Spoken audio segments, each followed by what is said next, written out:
राधा ने श्री कृष्ण से पूछा, प्यार का असली मतलब क्या होता है?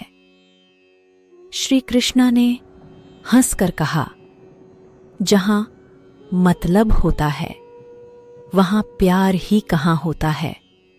कर्मण्येवाधिकारस्ते मां फलेषु कदाचन मां कर्मफल हेतुर्भूर्माते संगोस्त्व कर्मणि। भगवद गीता के अनुसार केवल कर्म पर ही व्यक्ति का अधिकार है, लेकिन उसका फल कैसा होगा यह कोई नहीं जानता है। इसलिए फल की चिंता किए बिना कर्म करते रहना ही समझदारी का काम है, और इस बात का भी ध्यान रखना चाहिए कि उससे अधिक लगाव न हो। ध्यायतो विषयान पुंसः संगस्तेषुपजायते संगात् संजायते कामः कामात् क्रोधोऽभिजायते। गीता में बताया गया है कि विषय अथवा वस्तु के बारे में निरंतर सोचने से व्यक्ति मानसिक रूप से उससे जुड़ाव महसूस करने लगता है।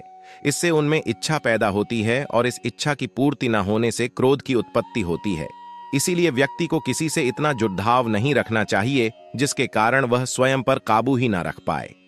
ईश्वर ने हमारे भाग्य में जो लिखा है उसे हमसे कोई नहीं छीन सकता, लेकिन अगर हमें अपने ईश्वर पर सच्चा भरोसा है तो हमें वो भी मिल सकता है जो हमारे भाग्य में नहीं लिखा होता। आस श्री कृष्ण का कहना है कि मनुष्य को अपने कर्मों के संभावित परिणामों से प्राप्त होने वाली विजय या पराजय, लाभ या हानि, प्रसन्नता या दुख इत्यादि के बारे में सोचकर चिंता से ग्रसित नहीं होना चाहिए। जीवन में आधे दुख इस कारण जन्म लेते हैं क्योंकि हमारी आशाएं बड़ी होती है। इन आशाओं का त्याग करके देखो, जीवन में सुख ही सुख है। अहंकार मत कर किसी को कुछ भी देकर, क्या पता तू दे रहा है या पिछले जन्म का कर्जा चुका रहा है। जब आप प्रभु के साथ जुड़ जाओगे तो आपकी परीक्षा आरंभ हो जाएगी। कुछ लोग इसे दुख समझते हैं तो कुछ लोग प्रभु की कृपा। ईश्वर ने हमारे भाग्य में जो लिखा है उसे हमसे कोई नहीं छीन सकता, लेकिन अगर हमें अपने ईश्वर पर सच्चा भरोसा है तो हमें वो भी मिल सकता है जो हमारे भाग्य में नहीं लिखा होता।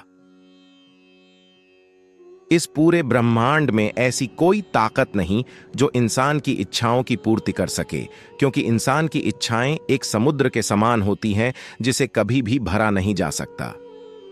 गीता में लिखा है कि जिस इंसान की सोच और नीयत अच्छी होती है, भगवान खुद की उसकी मदद करने के लिए किसी न किसी रूप में जरूर आते हैं। गीता में श्री कृष्ण कहते हैं कि जो मौन को समझ ले वो पूजनीय होता है, फिर चाहे वो मां हो, पत्नी हो, प्रेमी हो या परमेश्वर। गीता में लिखा है कि जिस मनुष्य ने कभी विपत्तियां नहीं देखी उसे अपनी ताकत का एहसास कभी नहीं होगा। विपत्तियां हर मनुष्य को अंदर से मजबूत बनाती हैं। प्रशंसा चाहे कितनी भी करो, परंतु अपमान बहुत सोच समझकर करना चाहिए, क्योंकि अपमान वो उधार है जो अवसर मिलने पर हर व्यक्ति ब्याज के साथ चुकाता है। गीता में श्री कृष्ण कहते हैं कि अहंकार ही हर मनुष्य का विनाश करता है। अहंकार में आकर व्यक्ति अक्सर ही गलत कार्य कर बैठता है जिसके बुरे परिणाम उसे आगे चलकर भुगतने पड़ते हैं। कर्मण्येवाधिकारस्ते मां फलेषु कदाचन मां कर्मफल हेतुर्भूर्माते संगोस्त्व कर्मणि।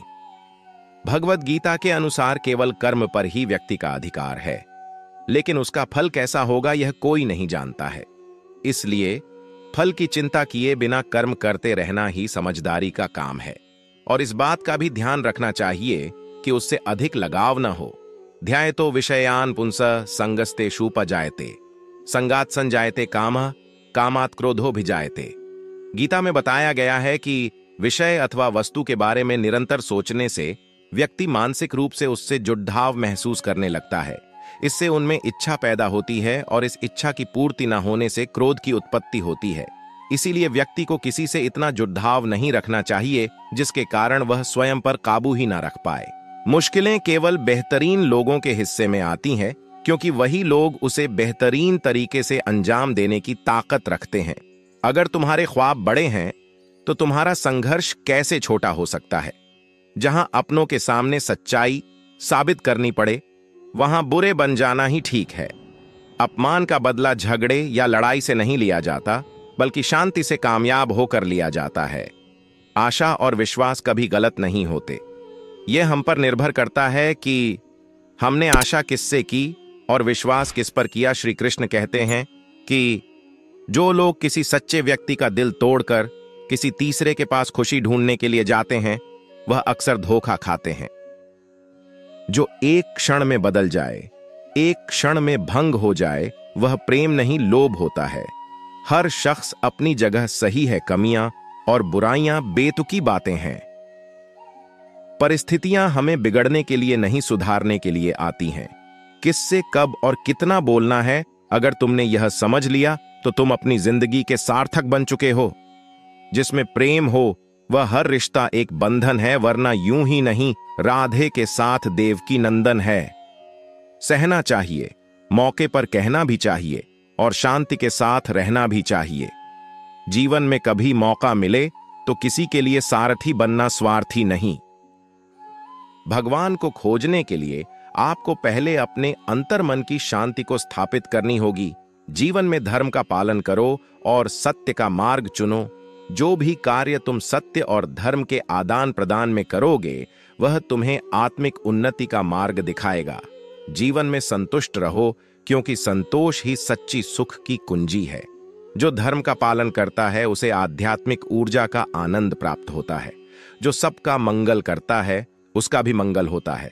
संघर्षों से नहीं, संयम से जीत हासिल होती है। आत्मविश्वास रखो, क्योंकि जो आप सोचते हो वही आप बन जाते हो। जो व्यक्ति शांति के साथ कार्य करता है वही सर्वश्रेष्ठ कार्य करता है। जो शुद्ध मन से भगवान को याद करता है वह ज्ञान का आनंद प्राप्त करता है। जीवन का मार्ग ध्यान, भक्ति और सेवा के माध्यम से जाता है। इन तीनों में पूर्णता प्राप्त करो और अनंत शांति को प्राप्त करो। चिंता मत करो, भगवान हमेशा तुम्हारे साथ हैं। जो कुछ हो रहा है वह उनकी इच्छा के अनुसार ही हो रहा है। आपके कर्म आपके द्वारा नहीं बंधते, बल्कि आपकी आस्था के आधार पर बंधते हैं। जो भी कर्म तुम प्रेम से करो वह आपको मुक्ति के मार्ग में ले जाएगा।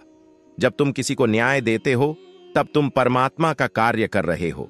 न्याय का पालन करना तुम्हें आत्मिक शक्ति और स्वतंत्रता प्रदान करेगा। अहंकार को त्यागो, प्रेम में खो जाओ। प्रेम एक स्वतंत्र और निस्वार्थ भावना है जो तुम्हें आत्मा के समीप ले जाती है। जब तुम प्रेम के साथ सबका भला करते हो तो तुम परमात्मा के साथ एक ही भाव में हो जाते हो। सबकी मदद करने में आनंद और सुख होता है। मन को संयमित करो और भगवान की आराधना करो। जब तुम भगवान के साथ स्थिर रहोगे तब तुम्हें सुख और आनंद की प्राप्ति होगी। जीवन में धर्म का पालन करो और सत्य का मार्ग चुनो।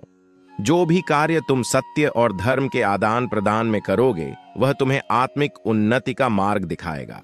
जीवन में सच्ची खुशियां प्राप्त करने के लिए आपको दूसरों के लिए दिया जाने वाला प्रेम और सेवा करना होगा। भगवान कहते हैं, जैसी आपकी भावना होगी वैसा ही आपका फल होगा।